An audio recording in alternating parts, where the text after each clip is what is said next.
नमस्कार, आप देख रहे हैं न्यूज इंडिया। आपके साथ मैं हूं अभिषेक। देवेंद्र फडणवीस के बारे में कहा जाता है कि वे धुन के बड़े पक्के हैं। एक बार जो ठान ले हर हाल में पूरा करके दिखाते हैं।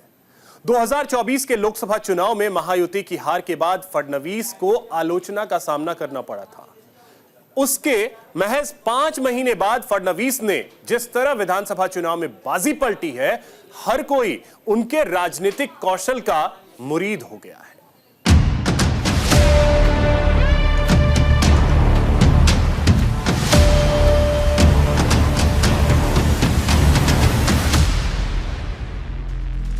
सियासत हो या फिर जिंदगी का सफर, देवेंद्र फडणवीस अपनी धुन के पक्के रहे हैं। राजनीति के पिच पर उन्होंने हमेशा धमाकेदार बैटिंग की है। 2024 के लोकसभा में मिली करारी हार और फिर 5 महीने बाद हुए विधानसभा में बीजेपी की अगुवाई वाली महायुति को अप्रत्याशित जीत दिलाकर सियासत में अपना लोहा मनवाया। विधानसभा में बीजेपी का स्ट्राइक रेट 90%। बीजेपी 148 सीटों पर लड़ी और 132 सीट्स जीती। जब सरकार बनाने की बारी आई तो बीजेपी ने सीएम पर अपना दावा मजबूत कर लिया, लेकिन सीएम चेहरे को लेकर कई दिनों तक मंथन चला। मराठा और ओबीसी पॉलिटिक्स के बीच एक ब्राह्मण पर दांव लगाना किसी भी पार्टी के लिए आसान नहीं था, लेकिन देवेंद्र फडणवीस को राजनीति का ज्ञात शत्रु इसीलिए कहा जाता है कि उनके नाम पर किसी को आपत्ति नहीं। देवेंद्र फडणवीस के लिए साल का आगाज ठीक नहीं रहा। 2024 लोकसभा चुनाव में देवेंद्र फडणवीस और महायुति सरकार का लिटमस टेस्ट होना था। मुकाबला कांग्रेस की अगुवाई वाली महाविकास अघाड़ी से होना था। जब रिजल्ट आया तो महायुति को करारी हार का सामना करना पड़ा। बीजेपी की अगुवाई वाली गठबंधन 48 में से महज 18 सीटें जीत पाई। उस वक्त देवेंद्र फडणवीस ने आगे बढ़कर हार की जिम्मेदारी अपने कंधे पर ली। आलाकमान से इस्तीफे की पेशकश की। इसके ऊपर भी हम लोग निर्णय करेंगे और साथ साथ महाराष्ट्र में चूंकि एक प्रकार से भारतीय जनता पार्टी की सारी जिम्मेदारी महाराष्ट्र में एक लीडर के रूप में मेरे ऊपर थी, तो ये जो हमारा महाराष्ट्र में डिबैकल हुआ है या जो हमें एक प्रकार से हार मिली है, हमारी सीटें कम हुई है, इसकी पूरी जिम्मेदारी ये मेरी है। मैं इस जिम्मेदारी को स्वीकारता हूं। कहां कमियां रही है उसको पूरा करने की कोशिश करूंगा। मैं भागने वाला आदमी तो हूं नहीं और जोरों से मैदान में उतरूंगा और हमारी पूरी पार्टी को साथ में लेकर हम लोग वापस नई स्ट्रैटेजी तैयार करेंगे और नई स्ट्रैटेजी तैयार करके हम लोग जनता के बीच जाएंगे। जनता का जो विश्वास है उस विश्वास को हम लोग संपादित करेंगे। लेकिन 5 महीने बाद हुए विधानसभा चुनाव में उसी महायुति ने कमाल कर दिखाया और ये सब मुमकिन हो पाया देवा भाव की वजह से। लोकसभा चुनाव में जहां महाविकास अघाड़ी जीत में उत्साहित थी, संविधान को खतरा बता रही थी, दूसरी ओर फडणवीस अपने प्लान पर काम कर रहे थे। चुनावी रैलियों के मोर्चे पर बड़े फैसले ले रहे थे। तूफानी प्रचार के जरिए बीजेपी के लिए समा मांग रहे थे। ओवैसी जैसे नेताओं को करारा जवाब दे रहे थे। ओवैसी, छत्रपति संभाजीनगर, सुन लो ओवैसी, छत्रपति संभाजीनगर। किसी का बाप भी पैदा हुआ, अब ये नाम नहीं बदल सकता। ती महिला म्हणाली, ये कौन संभाजी राजा है, ये कैसे संभाजीनगर हो गया? अरे त्यांना माहिती नाही, देश धर्म पर मिटने वाला शेर शिवा का छावा था, महापराक्रमी परम प्रतापी एक ही शंभू राजा था। देवेंद्र फडणवीस ने राजनीतिक कौशल का परिचय देते हुए पहली महायुति में सीट्स का फॉर्मूला तय किया।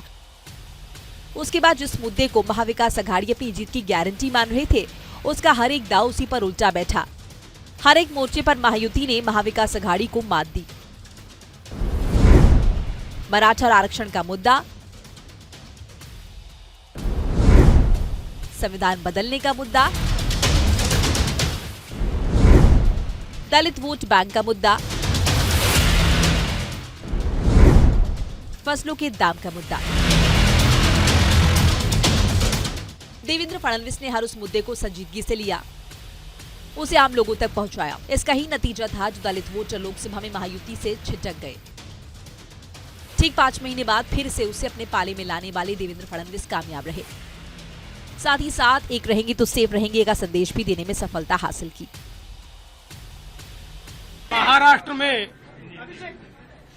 महाराष्ट्र की जनता ने जो अप्रत्याशित इस प्रकार की जीत हमको दी है, इससे ये बात पूरी तरीके से स्थापित होती है कि महाराष्ट्र ये प्रधानमंत्री मोदी जी के पीछे है और मोदी जी ने जो नारा दिया था, एक है तो सेफ है, इस नारे को यथार्थ में लाते हुए महाराष्ट्र के सभी समाज के सभी लोगों ने एकता दिखाते हुए महाराष्ट्र में मतदान किया है और इसके कारण ये इतनी अच्छी जीत हमको मिली है।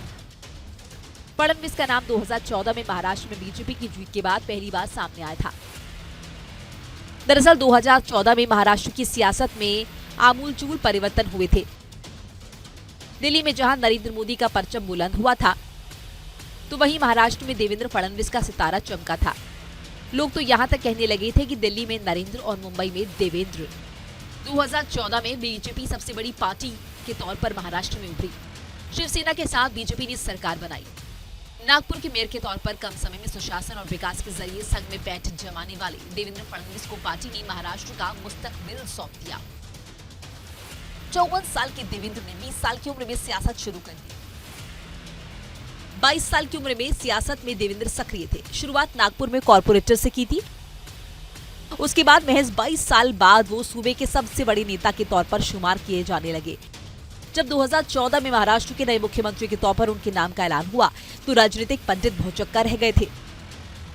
महाराष्ट्र जैसे सूबे को तो कैसे संभालते हैं, इस बात पर सबकी नजर टिकी हुई थी। 44 साल की उम्र में महाराष्ट्र का मुखिया बनने से पहले ही वो राजनीति में दब चुके थे। सियासी दांव पेच में दक्ष हो चुके थे। दरअसल बचपन में उन्होंने संघ की पाठशाला में सियासत की ABCD सीखी थी। पिता RSS में स्वयंसेवक थे, लिहाजा बचपन से ही देवेंद्र संघ की कार्यशाला में जाया करते थे, जिसका फायदा उन्हें महाराष्ट्र जैसे राज्य के मुख्यमंत्री के तौर पर मिला। वो पहले ऐसे मुख्यमंत्री रहे जिन्होंने 5 साल का अपना कार्यकाल सफलतापूर्वक पूरा किया और फिर पार्टी नेताओं के चहेते बन गए। –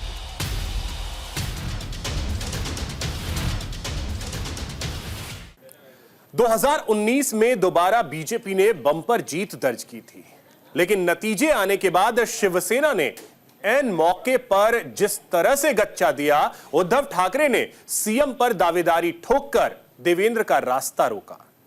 उसके बाद जिस तरह पहले शिवसेना और एनसीपी में जिस तरह सेंध लगाई, हर कोई उनकी कूटनीति का कायल हो गया। ये देवेंद्र फडणवीस का पॉलिटिकल मैनेजमेंट ही था कि शरद पवार और उद्धव ठाकरे जैसे दिग्गजों के होते हुए महायुति सरकार पर कभी कोई आंच नहीं आई।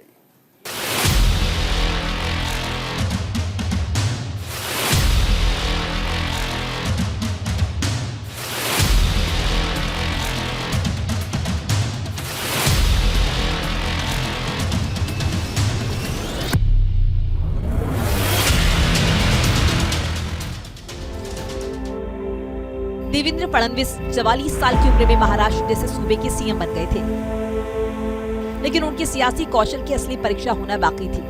महाराष्ट्र में सियासी भूचाल आना बाकी था।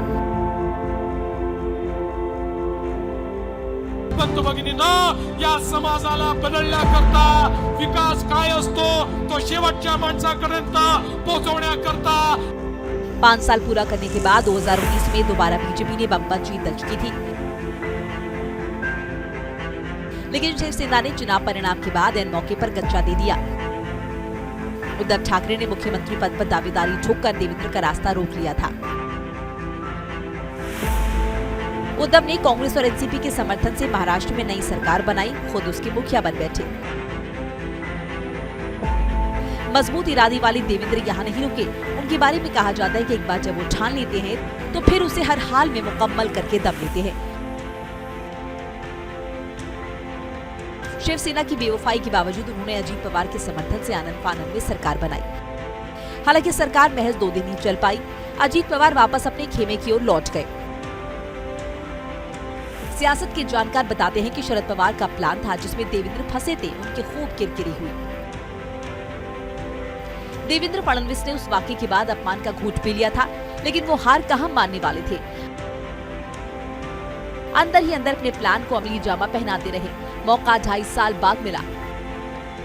साल 2021 शिवसेना में बगावत हो गई। एकनाथ शिंदे की अगुवाई में विधायकों ने उद्धव ठाकरे के खिलाफ बगावत का बिगुल फूंक दिया।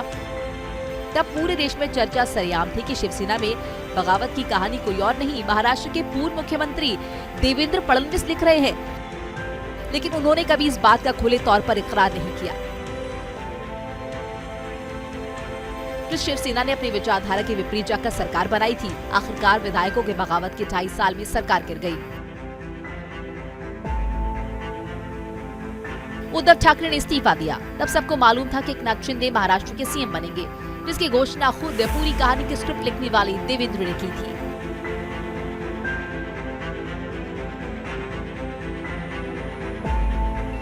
और फिर हम लोग सारी कार्रवाई करके उसका एक्सपांशन करेंगे। एक्सपांशन के समय शिवसेना के जो विधायक उनके साथ है, कुछ इंडिपेंडेंस है, हमारे 106 विधायक है।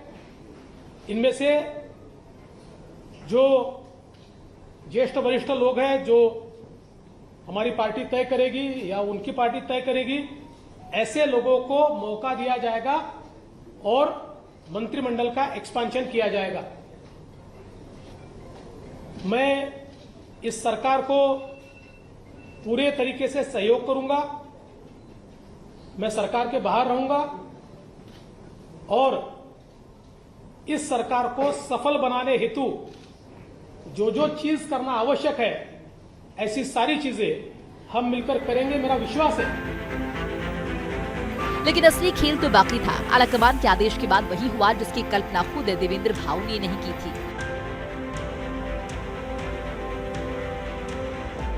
महाराष्ट्र में जिस नई सरकार का गठन हो रहा था, दिल्ली से आए आदेश में देवेंद्र फडणवीस को मुख्यमंत्री बनने के लिए कहा गया था। बूझे मन से ही सही, लेकिन देवेंद्र फडणवीस ने आलाकमान के आदेश के बाद शिंदे सरकार में वापसी की।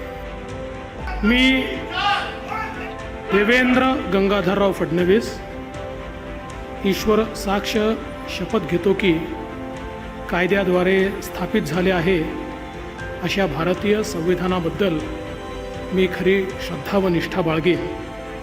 मी भारताची सार्वभौमता व एकात्मता उन्नत राखीन। मी महाराष्ट्र राज्याचा उपमुख्यमंत्री म्हणून माझी कामे निष्ठापूर्वक व शुद्ध बुद्धीने पार पाडीन आणि संविधान व कायदा यानुसार सर्व तऱ्हेच्या लोकांना निर्भयपणे व निस्पृहपणे तसेच कोणाच्याही विषयी ममत्व भाव किंवा आकस न बाळगता न्याय वागणूक देईन।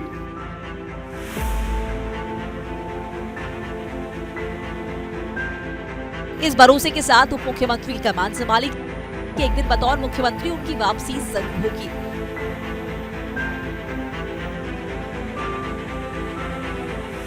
मेरा पानी उतरता देख मेरे किनारे पर घर मत बसा लेना। मेरा पानी उतरता देख मेरे किनारे पर घर मत बसा लेना। मैं समंदर हूं, लौट कर वापिस आऊंगा। तब उनका खूब मजाक उड़ाया गया। देवेंद्र फडणवीस अपने इरादों पर अचल रहे। पहले शिवसेना और फिर एनसीपी में अजित पवार की अगुवाई में विधायकों ने शरद पवार के खिलाफ बगावत कर दी। विकास काय असतो तो शेवटच्या माणसापर्यंत पोहोचवण्याकरता सातत्याने आम्ही 2.5 वर्ष काम करतोय आणि आता पुन्हा तुमच्या दारी आलो आहे। तुम्हाला जनसामान्यांचे नेते पाहिजे की घराणेशाही पाहिजे?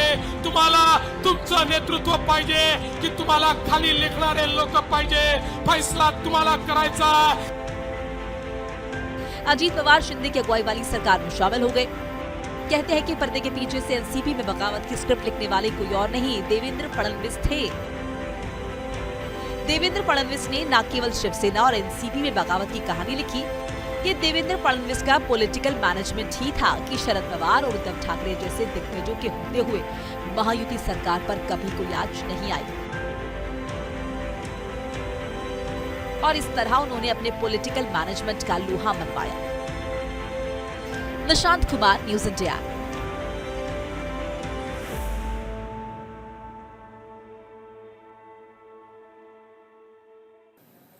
देवेंद्र फडणवीस ने अपने राजनीतिक सफर में कभी भी पीछे मुड़कर नहीं देखा। कॉरपोरेटर से शुरू हुआ उनका सफर महाराष्ट्र के मुखिया के तौर पर मुकम्मल हुआ। आज उनकी गिनती सूबे के सबसे बड़े नेता और रणनीतिकार के तौर पर की जाती है। इस कदम में उनके परिवार को हमेशा उनको साथ मिलता रहा।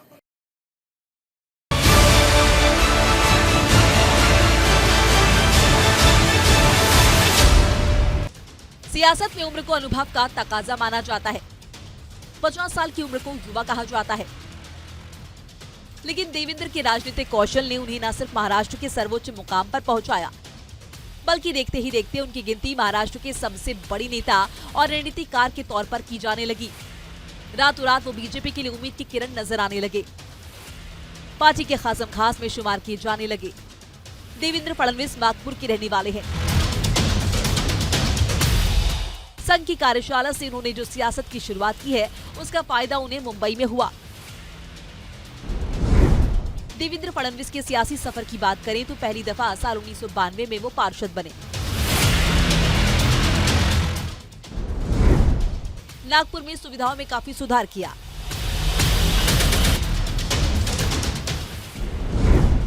आमूलचूल बदलाव किए। इसका ही नतीजा था कि 1997 में वो दोबारा पार्षद चुने गए।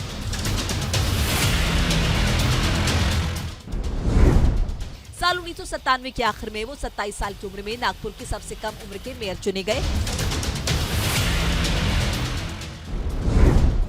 और फिर पार्टी ने उन्हें नागपुर दक्षिण से उम्मीदवार बनाया, जहां से जीत दर्ज कर वो विधानसभा पहुंचे।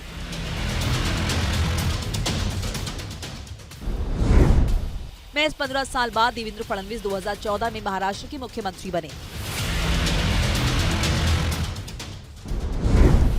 2024 में लगातार छठी बार नागपुर दक्षिण से विधायक चुने गए। अब एक बार फिर से कमान देवेंद्र फडणवीस को सौंपने की तैयारी की जा रही है। एक बार फिर से वो महाराष्ट्र जैसे सूबे के सीएम बनने जा रहे हैं। अपनी सियासी पारी में कभी हार का स्वाद नहीं चखा, इसीलिए वो मुकम्मल हो पाए, क्योंकि चट्टान की तरह अमृता का साथ उन्हें मिलता रहा। दरअसल अमृता फडणवीस देवेंद्र फडणवीस की पत्नी है। साल 2004 में दूसरी बार विधायक चुने के बाद देवेंद्र फडणवीस किसी समारोह में शिरकत करने के लिए पहुंचे थे। अमृता से उनकी मुलाकात वहीं हुई। पहली मुलाकात में ही देवेंद्र फडणवीस अपना दिल हार बैठे। साल 2005 में दोनों ने शादी कर ली। अब उनकी एक बेटी है। अमृता फडणवीस सोशल मीडिया पर काफी एक्टिव रहती हैं। हर खास मौके पर वो दिखती हैं। समय समय पर उनके वीडियो वायरल होते हैं। कभी कभार वो देवेंद्र फडणवीस की मुसीबत का सबब भी बन जाता है, लेकिन इन सब के तहत देवेंद्र फडणवीस महाराष्ट्र के राजनीतिक फलक पर छाए हुए हैं। उनका सितारा लगातार बुलंदियों को छूता जा रहा है। Nishant Kumar, news India. फिलहाल आज के इस खास कार्यक्रम में बस इतना ही। मुझे और मेरी टीम को दीजिए इजाजत। देखते रहिए न्यूज़ इंडिया। नमस्कार।